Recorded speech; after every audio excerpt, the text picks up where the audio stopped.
Welcome into Northside Territory, Foul Territory Network's Cubs podcast. I'm Sahadev Sharma with my partner Patrick Mooney. We are your Cubs beat writers over at The Athletic. Patrick, we are almost what are we like 15 days? No, a little more than 2 weeks. I guess 3 weeks out from opening day for in Japan. We are a few weeks into spring training. And games have started. The red hot Cubs are undefeated in spring training. It doesn't matter at all. I want to make that clear. The record doesn't matter at all. Have fun with it, watch the games, do what you want, but it just doesn't matter. But there are some things that are happening here, right? We have a lot of injury updates and I think the most interesting thing to me is always where is the pitching at, Yes. and that's the topic of this episode, right? Where do the Cubs stand with their pitching?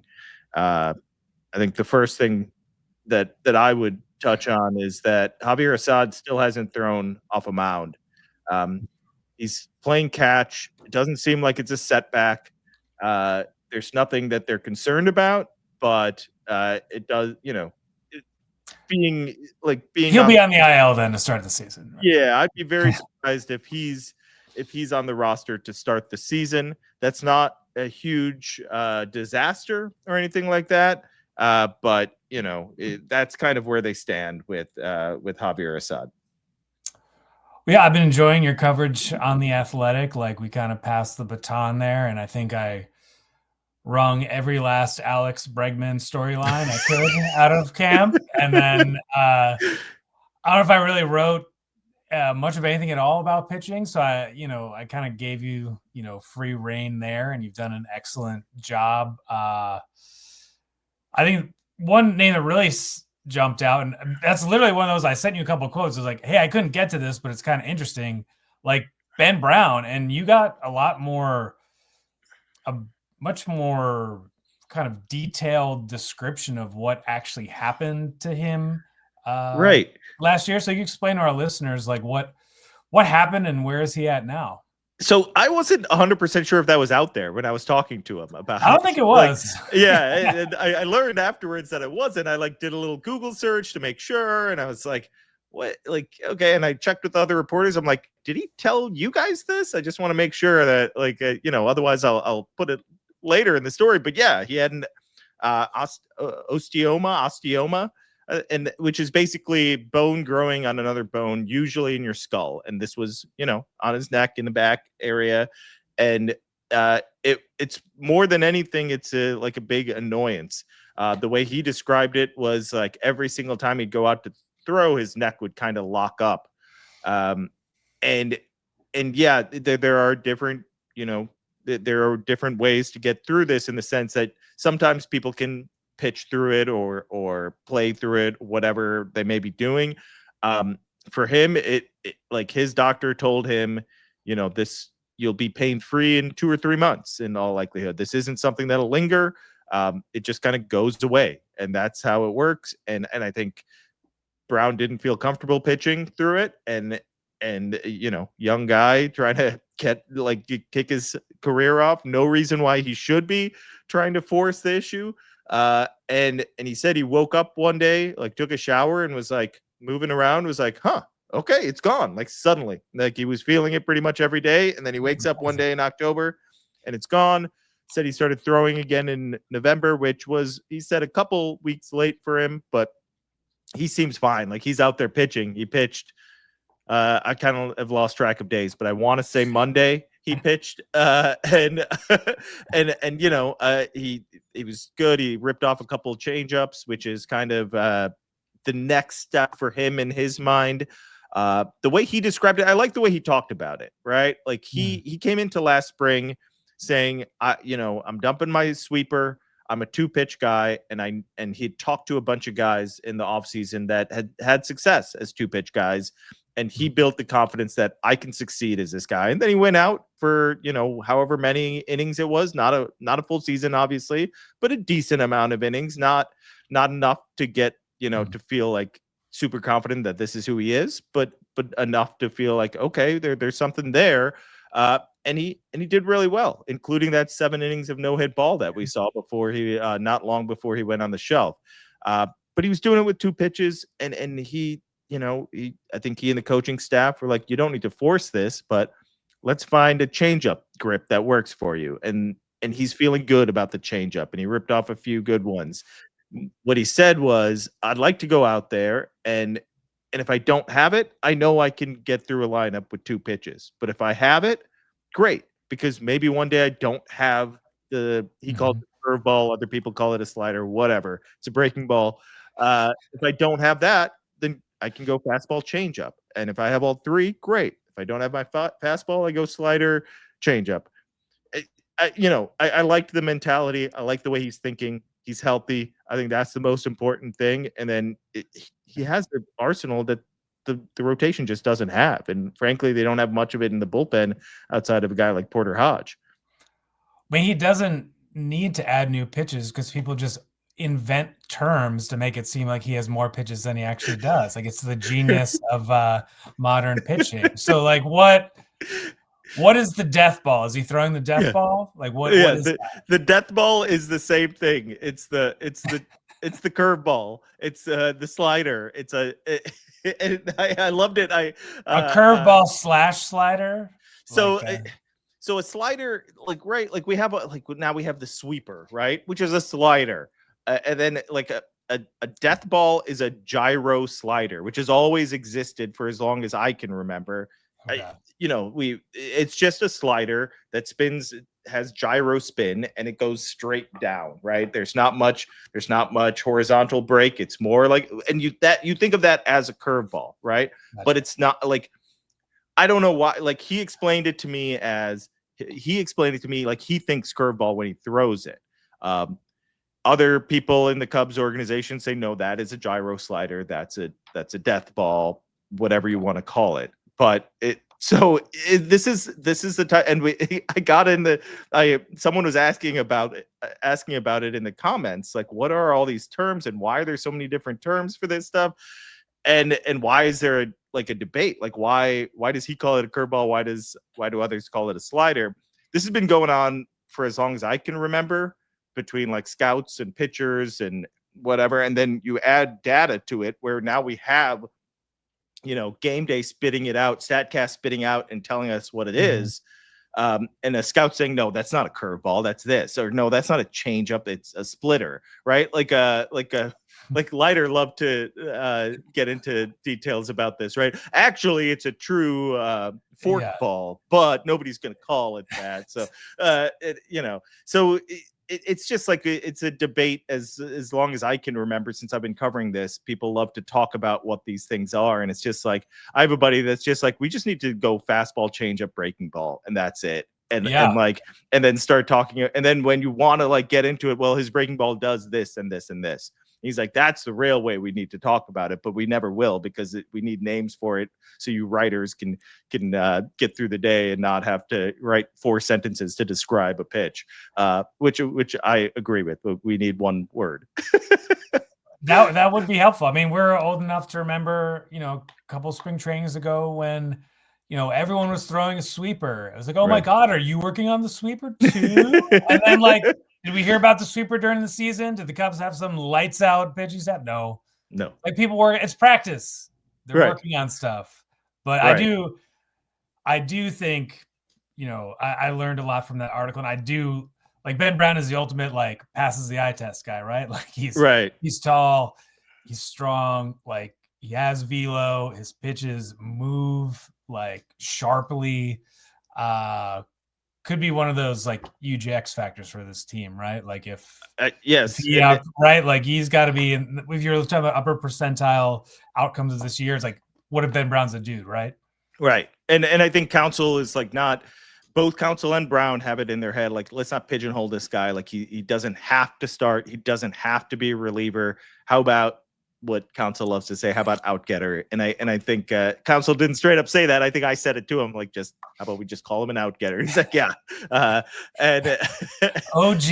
Yeah. So I think we'll see where Brown fits and how he helps his team. But I think he's going to, if he's healthy, whether it's opening day, whether it's July, whether it's, 2 weeks after they return, after they get home from Japan and Arizona and Sacramento, at some point he's going to help this team if he's healthy. And you're right. Like, he's the type, if he's good, you're talking about, okay, now what do we project this team for right now? Let's say upper 80s.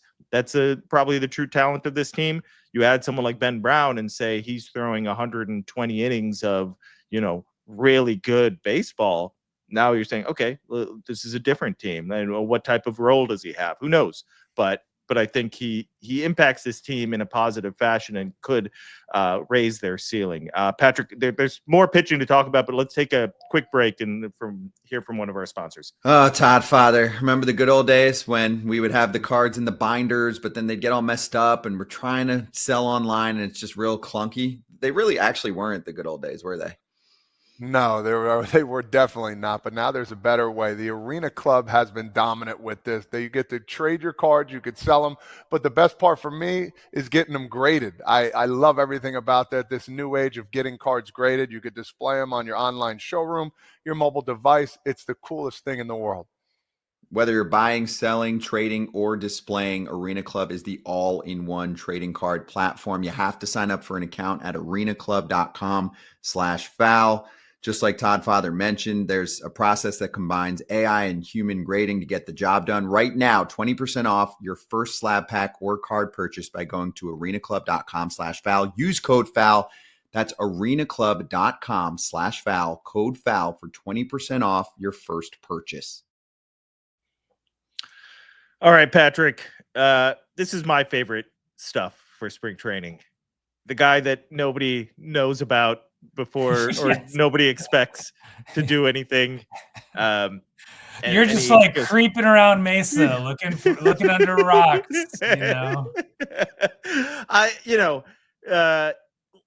50% of the time the guy doesn't do anything, right? The other 50% Maybe of the time yeah. Okay, well, that's true. And I have to say, like, I got, and I brought this up on another podcast. I got a couple texts about Brad Keller before anything started, right? And people were like, "This guy's bullpens are nasty. Who the hell knows what he does in a game?" But he looks good.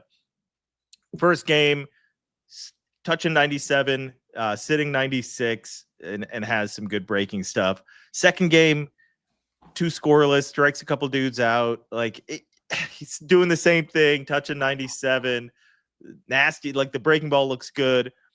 And I get more texts about, like, what's going on here? And I think we're not there. We're not there yet, but it's 2 outings in spring training.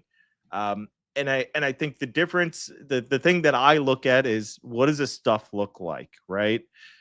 You can't always base it on results, right? Like, Ben Brown gave up 2 runs in his 2 innings of work. I'm not worried about that. How did this stuff look, right? I think that's what's standing out with Brad Keller. We're not there yet, but it's something that I think is worth talking about. Yeah, I mean, he pitched for that awful White Sox team last year, right? I mean, like, that's like a classic Cubs move of, like, taking him out of one of the most backward organizations in baseball and kind of giving him a new lease on his baseball life. And I was laughing as we were kind of exchanging Slack messages. And I know, like, when you pick a name like that, you don't just, like, pull it out of a hat. Like, there's, like, information behind it. But it was, as our buddy Jesse Rogers would say, like, a classic spin rate story there. But, that's how this bullpen pitching staff is kind of built, right? Of, like, if they can capture some guys with upsides, if they can, like, keep churning it, if Counsell pushes the right buttons, like, Counsell himself said it last year, and probably every manager in the history of spring training says it. Like, there's someone out here now that no one's talking about who's going to impact our team this year, and you just beat him to that this year. You're just like, you basically, like, picked up the rental car at Sky Harbor, and it's just like, I am on a Brad Keller mission, and you nailed it. I mean, if opening day was tomorrow, he's on the team, right? Yeah. I think that's right. I think he looks good enough that it's the type of thing where another team's going to pick him up. Like if he doesn't make the team, he's opting out, and another team will put him on their roster. He needs to keep doing it. He needs to continue to show that the stuff holds up. He needs to stay healthy, all that stuff. But when I asked Counsell about him, he didn't deny it. It's not like he straight up said. I asked him, I'm like, A, what do you think about him? And B, like, when you see that in a short burst, do you start saying, okay, he's a reliever? And he's like, you're asking the right questions, right? You see that. He's like, yes, there was a thought in my head, like, wait a second, what is this guy doing in this, in this short burst? No. Can he impact our team as a reliever? But he also said, like, they picked him out because when he was younger, and he says this, he's like, when guys are younger and they show something, you can't forget about it. Just because they go through rough patches, injuries, whatever it may be, you cannot forget that this guy has something. This guy has gotten outs. This guy has done it before. In the start of his career, 360 and 1/3 innings to start his career, 350 ERA, 57 starts, 78 games total. Like, that's that's solid. That's a solid pitcher. And now he looks like the stuff is maybe a little bit better. They saw some things. They're a cleaner delivery. He's gotten a little bit more velocity. He's feeling good. The body feels good. It's just the type of thing that you have to, you can't ignore it. They're going to stretch him out, and they're going to see what he can do. And Counsell made a point of saying, like, we sought this guy out because we think there's a starter there. And like, when we've been talking about fifth starter, we haven't mentioned him. I'm going to hold off on mentioning him just yet. Like when I wrote about Ben Brown, I specifically did not put Brad Keller in that list of fifth starters just yet. But a couple more outings, and I may have to. Like, he may be in that discussion. Yeah, no, I mean, it'll be fascinating to see kind of where this leads and how they put this together. I mean, if I'm following along correctly, we're saying if opening day was, tomorrow this week, Keller's in, Assad's on the injured list. Another guy who wrote about Cade Horton is an amazing prospect, but not quite ready yet. Are there any other guys on the bubble or kind of ideas, percolating that have drawn your attention in Mesa in terms of what would be 13 guys active in Japan? Yeah, there's some interesting rules going on with Japan. Yeah, right? I guess that's a different. Yeah, you can bring 31 guys there, and you don't have to. Like, Nico doesn't need to go on the IL. He can be brought to Japan, and he's one of those 31 guys, and then you save an IL stint for him. You don't have to send him down. Obviously, he can't be sent down, but you know what I mean? Like, you don't have to make a move. I thought that was interesting. We learned some of these, like, smaller rules that I didn't really fully understand. Like, they can hold off on some of these decisions until Arizona when they open the U.S. portion of the season. There's some. I need to clarify some of this stuff and really make sure we nail it, because we were talking to Counsell today and he was explaining some things to us. They're like, I'll say that I was impressed with Jameson Tyon going out there and sitting 92 today. That today is Tuesday for those listening to this podcast, probably on a Wednesday. That's good. He was he sat 92 most of last season, and he, first outing at 92. That's a good sign. Okay. You want him to be sitting 93 and a half, probably, right? If not a little bit more. I think when I talked to him, his goal was like, look, if I sit 92, that's fine. He's like, what I want is to have like a little extra in the tank. So if I go back and reach back for it, I can hit 95 and say, okay, I got it. I can go do that. If I sit 92, I'll survive. He's like, I've seen that. It's more about like, I want to have it. I want to be able to reach back and have it when, like, I just want to empty the tank for the day. I can go back and get it. But I think that's a good sign. We'll see if he's a tick and a half up. I think that's important. Justin Steele looked like he's ready for the season. I think that's easy enough. Like, he's just become like a trustworthy guy. You know what you're going to get. I think that's huge to have guys like that. Cade Horton, I think it was important that he was sitting 95, 97, because that was the big question last year. Is this guy a 92 to 95 guy? That changes the ceiling. Well, his delivery was really stiff, and something happened where he just wasn't getting into his legs as much. Now he's being a little bit more athletic, and that's the focus. The focus isn't for him to develop some new pitch or make the team out of camp. He's not making the team out of camp. They want him to go out there and have innings, get innings, and be healthy and make all his starts and reclaim that top prospect status that he had entering last season. They're not worried about top prospect status. I'm adding that little bit, but you know what I mean. Like, just be an impressive pitcher that maybe forces the issue at some point this summer.